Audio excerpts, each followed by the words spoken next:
খিসারত দিতে যাই আমি জিনাকারিনী হয়ে গেছি রে।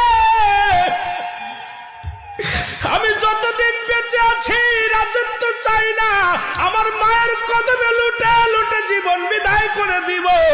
আপনি আমাকে একটা সুযোগ দেন, আমি আমার মায়ের কবরের পাশে কেঁদে কেঁদে জীবন কাটাইব। রাজত্ব চাই না, বাড়ি চাই না, গাড়ি চাই না, নারী চাই না। আমার মা যদি আমার ক্ষমা না করে রে, আমি জাহান্নামী হয়ে যাব। আমি জুরাইস,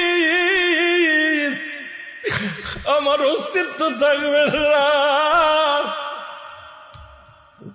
রাজা বলে, জুরাইস আজকে এই পরীক্ষায় আমি নিজেও ফেল করেছি, আজকে এই বুলের খেসারত আমিও দিব, আমিও তোমার সঙ্গে কালেমা পড়ে দিব।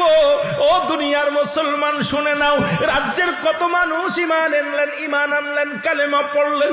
আমার ভাইয়েরা জুরাইস যতদিন পর্যন্ত বেঁচে ছিলেন, মায়ের কবরের পাশে পায়ের ঘরে কেঁদে কেঁদে মাথা ঠুকাই ঠুকাই কাঁদতো, ডাকতো, বলো মা মা।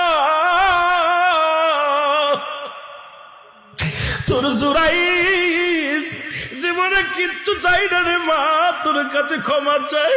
জীবনে যে ভুল করেছে এই ভুলের খেসারত আমি দিতে পারবো না মা, তোরে হারাইয়া ফেলেছি।